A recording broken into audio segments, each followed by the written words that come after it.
And I mean, it's not even just that book. Like, you know, to move from like Old Man in the Sea to books like Man's Search for Meaning. I know that's another book that you introduced me to. And like, I remember after you read it, you giving it to me, and I was literally, I think I stayed up that night or like that morning, the morning you gave it to me. I remember sitting there reading it, and then I was like, as soon as I read it, we went for a walk because I needed to clear my head. Talk to me about Man's Search for Meaning, and then first off, talk about what the book is about, and then also what you learned from reading that book. I haven't read that one in a while. I have it. It's with me. You're looking for your copy. It's with me. Your copy is with me. Yeah, so he's a psychiatrist. He's a doctor. Yeah. And Viktor Frankl. He hides this fact when they, you know, put them in a van to go somewhere, and then they're doing selections, and more often women and children were like, you know, you guys that go to the left, and then those that looked upright and strong for work to death, get sent to the right, I think. And then so he had this like life's work or papers in him, his manuscripts, research. He had to hide that, and then he just lied about what he did for work. Yeah, so he's a psychiatrist who's writing a book about psychology, psychotherapy, and then he ends up in the Auschwitz. They get the concentration camps. Yeah. And as he's there, he's like kind of writing this book as he goes along. Yeah. So you see him kind of make notes and make references to people he meets along the way, and even the day he'll come back and talk about people's mental health and what that teaches him about just like his own field. Yeah, something that unveiled to me was that most of the prison guards were prisoners themselves, and that changed like my life forever. I was because you grow up, you're like, Nazis versus Jews, and then you're just like, well, what were the Nazis before they were Nazis? Like all these like questions are there, but you don't ask them, and then someone tells you that the prison guards were the prisoners who were selected to do this job, and that would make sense because you get hardened beating down people to be hard on other people, right? Exactly. Sadistic, like a particular individual. And then he would see the best and the worst of people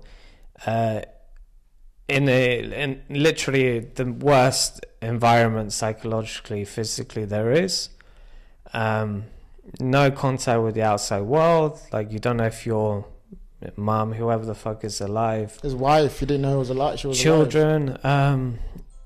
They strip you down naked. They cut all your hair out. Like, men and women, you're now dogs. You're now working to death. You're a number. I think they tattoo numbers on you. Yeah. And so he'd be seeing this through the lens of human psychology, and he'd also be seeing suicide, and he genuinely considered it, and we seen people eat the leather of their boots because they were that fucking hungry. So he'd constantly ask this question, like, in any circumstance, like, why do people have hope? How can they have hope here? What good could come out of it? All of these questions. And then he sort of sees it as a kind of a privilege that he has gained that perspective and his message through this experience. And then, the book finishes with, like, no matter what circumstances you're in, you always have the freedom to react in any given situation.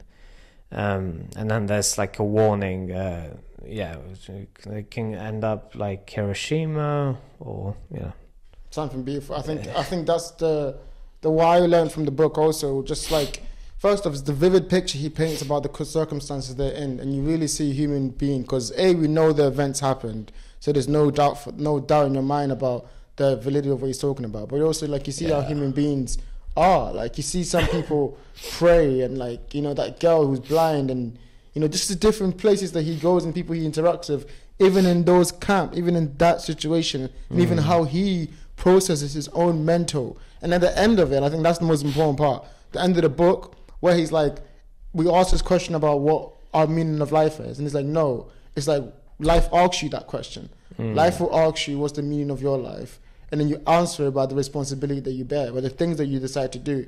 And I think no matter how old books get, no matter how ideas develop, that's a timeless idea. People always ask, because I always do that question, you know, and I mentioned this recently too. I always ask people, what's the meaning of life, when I first started a podcast? Because I think it was important just to see their perspective. Yeah. But I've realized also, like, doesn't matter. It's like, what's life meaning from them? You know, if I find out about their life, I can extract the meaning of their life, because it's like, you will only respond to life how you've been given, you know, how the choices that you've been given. So it's like, what meaning does life give you to try and inhabit? And that's what I learned from that. And like, since then I was like, that's it. That's why I have a goal to read that book every year, because there's a reminder of that. You have to keep reminding yourself that, first off, it can be much worse, much worse. And you even in your comfort, you still have the ability or the opportunity to live like honorably, live like a man, you know, live like he did in those camps, in those situations even. It also does get you comfortable with like the unknown and scary shit too.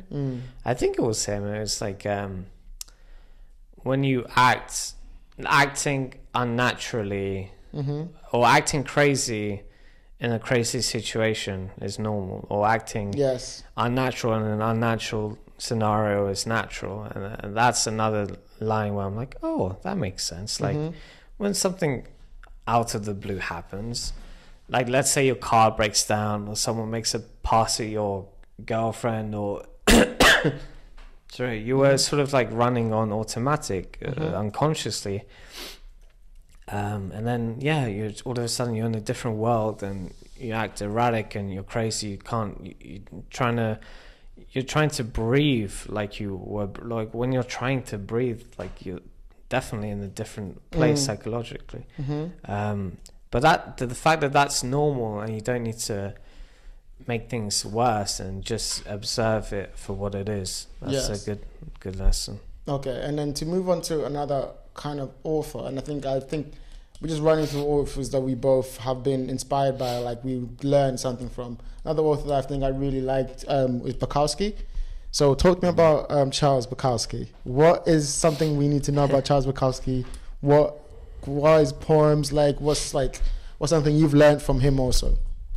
He liked to drink a lot.